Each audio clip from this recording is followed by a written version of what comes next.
Nobody saw it coming. The glitz and glamour of live television, the flashing studio lights, and an audience eager for controversy, everything was in place for yet another politically charged episode of The Mark Reynolds Show. Known for his brutal takedowns of conservative figures, Mark Reynolds had made a career out of crafting moments that would go viral for all the wrong reasons. Tonight, his target was Melania Trump. As the cameras rolled, Reynolds leaned back in his chair, flashing a smug smile. The former First Lady sat across from him, radiating poise and elegance in a tailored ivory suit. The stage was set for what the host expected to be yet another effortless humiliation of a Trump family member. The audience was on edge, waiting for the moment Reynolds would deliver his signature verbal strike. But what no one in the room knew, not the producers, not the audience, not even Reynolds himself, was that Barron Trump was about to enter the building. And within minutes, he would turn the tables in a way that left the entire studio in stunned silence. Reynolds wasted no time setting his trap. "Mrs. Trump," he began, his tone feigning respect, "many people feel that your role as First Lady was, well, say, understated. Some critics believe you were merely a silent figure, a supporting act rather than a leading voice in your own right. Looking back, do you ever regret not doing more?" The question was carefully crafted, designed not to seek truth, but to demean. He expected her to stumble, to fumble for an answer that he could twist into another mocking soundbite. Instead, Melania Trump merely smiled, her expression unreadable. "I believe that actions speak louder than words, Mr. Reynolds. True leadership does not need to be loud to be effective." Some in the audience murmured in approval. Others chuckled, waiting for Reynolds' rebuttal. He leaned forward, smirking. "Ah, so you believe in subtlety. That's interesting, considering your husband's, let's say, unfiltered approach to communication. Surely, there were times when you wanted to step in, to correct him. Or were you afraid to?" The moment hung in the air. It was a challenge, meant to rattle her. But before she could respond, the studio doors opened, and in walked Barron Trump. The shift in the room was instant. Conversations hushed, heads turned, and even the camera crew seemed momentarily frozen as Barron Trump strode onto the stage. Now, a towering figure at over 6 feet, dressed in a sharp navy blue suit, he carried himself with the confidence of someone far beyond his years. He didn't hesitate. He didn't ask permission. He simply walked up to the chair beside his mother and took a seat. The control of the room shifted in an instant. Reynolds cleared his throat, clearly unprepared for the sudden appearance. "Well, this is a surprise," he said, forcing a laugh. "What brings you here, Barron?" Barron adjusted his cuffs, his expression calm but firm. "I was watching backstage. I figured I'd step in, since we're discussing my mother, as if she isn't right here." The audience reacted, some gasped, others clapped. Reynolds, for the first time, seemed at a loss for words. Reynolds recovered quickly, masking his unease behind his usual smugness. "All right then," he said, folding his hands on the table. "Since you're here, maybe you can answer something for me. Do you believe your family has contributed to the division in this country?" Barron's expression remained unreadable, but his words carried weight. Division doesn't come from people standing by their values. It comes from those who refuse to listen to anyone who disagrees with them. "That's what you do, Mr. Reynolds." The audience erupted into applause. Some people stood, clapping enthusiastically, while others exchanged glances, clearly aware that this conversation had just taken a dramatic turn. Reynolds, realizing he was no longer in control, forced a chuckle. "I see you've inherited your father's confidence." Barron didn't blink. "Confidence is earned, Mr. Reynolds. Just like respect." Reynolds shifted uncomfortably in his chair. He glanced at the teleprompter, then at the producers, silently looking for an escape. But there wasn't one. He had invited the controversy only to find himself caught in it. "All right, Barron," Reynolds said, his voice losing its usual bravado. "Let's be fair. If your family is so misunderstood, what's the biggest misconception about your mother?" Barron turned to Melania, who met his gaze with quiet pride. He then looked back at Reynolds. "That she was silent." The room fell dead silent.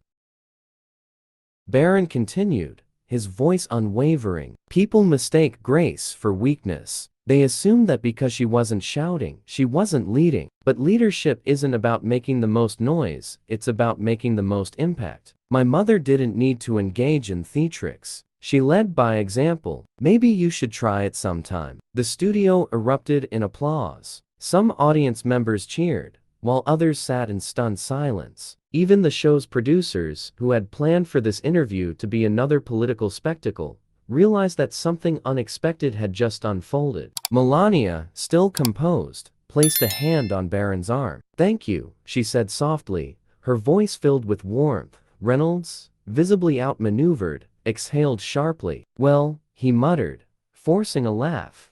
"That was unexpected." Barron gave a small, confident smile. Truth usually is.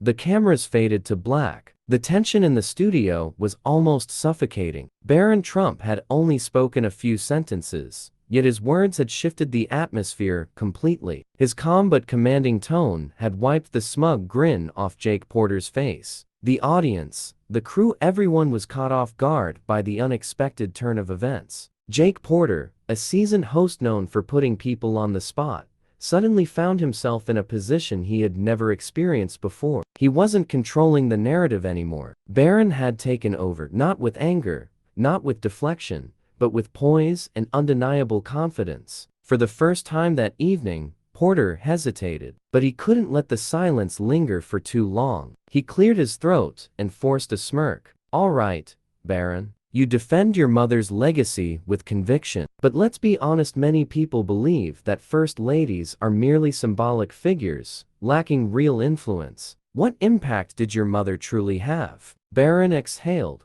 unfazed. He stepped closer to the podium, locking eyes with the host. "You know, Mr. Porter," he said steadily, "history isn't written by people who misunderstand it in the present. My mother's impact isn't just about today, it's about the generations who will remember her. She advocated for children, fought against bullying, and worked to improve education. Maybe her success wasn't loud enough for you, but real leadership doesn't need to be shouted." A faint murmur spread through the crowd. Even some members of the production team exchanged glances, sensing that Porter had lost control of the conversation. Seated in the front row, Melania Trump watched the exchange with a composed smile. For years, she had endured media scrutiny, fair criticisms, and belittling remarks, but she never felt the need to respond to them. Actions spoke louder than words, she believed. Yet, tonight, hearing her son stand up for her with such eloquence filled her with a deep sense of pride. Jake Porter, trying to regain his footing, leaned forward. "Barron, you praise your mother's work. But let's be real, every first lady's power comes from being in her husband's shadow. Can you honestly say your mother was an independent leader?" Barron's gaze didn't waver. "Independence isn't about being the loudest in the room," he replied. "It's about standing firm in who you are. My mother didn't seek attention, she built her own legacy. And if you think she was just a shadow, you weren't paying close enough attention." This time, the audience responded audibly. A few claps, a couple of approving nods. Porter's grip on the conversation was slipping fast. Porter shifted in his chair. This wasn't how things were supposed to go. He had planned to lead the discussion, to corner Barron into giving defensive answers. Instead, the young Trump was dictating the pace, calmly dismantling every argument thrown his way. The host leaned forward, attempting one last pivot. "So, Barron, are you saying that your mother never made mistakes? That she was a flawless first lady?" Barron chuckled softly, shaking his head. "No one is flawless, Mr. Porter. But mistakes don't define a person, how they respond to them does. My mother didn't waste time defending herself against baseless criticism. She spent her time working for causes she cared about. And that's why, long after this interview is forgotten, people will still remember what she stood for." The room fell silent again. Porter opened his mouth, but no words came out. He had been outmatched not with insults, not with deflection, but with simple, undeniable facts. By now, it was evident that Porter had lost control of his own show. The live audience wasn't just watching a discussion anymore, they were witnessing a complete reversal of roles. A woman in the crowd suddenly stood up. "Young man," she called out, her voice filled with admiration, "your mother must be incredibly proud of you." Barron turned to her and nodded respectfully. "Thank you," he said, his voice steady. I just believe in standing up for the truth. Meanwhile, Porter's producers scrambled behind the cameras. The show's ratings were spiking, but not because of their host. Viewers weren't tuning in to watch another segment of Jake Porter dismantling a guest. They were watching Barron Trump take control of the conversation in a way no one had expected. Porter finally let out a long breath. He had no more angles left to pursue. Well, he muttered, I suppose we've covered everything for tonight. But Barron wasn't done. Barron Trump turned back to Porter, his expression unwavering. He picked up the microphone, glancing once at the camera. Mr. Porter, he said, I didn't come here to defend my mother. She doesn't need me to, but I do think there's something important that should be said.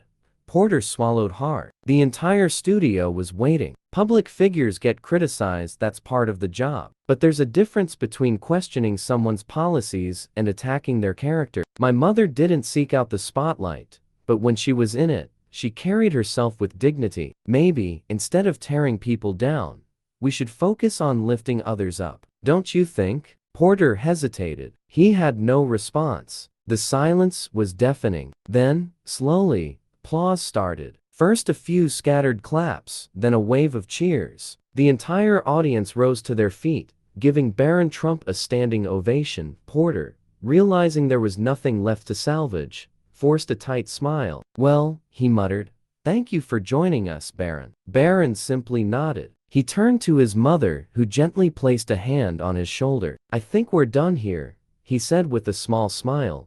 Melania stood up, her elegance undeniable, and the two walked off stage together, and just like that, Barron Trump had left the world with something to talk about. By the next morning, social media was flooded with clips of the moment. Hashtags like #BarronSilencePorter and #RespectOverMockery were trending worldwide. Even news outlets that were usually critical of the Trumps had to acknowledge what had happened. And Jake Porter, he had made a name for himself as the man who humiliated public figures on live television, but tonight, he was the one who walked away humbled.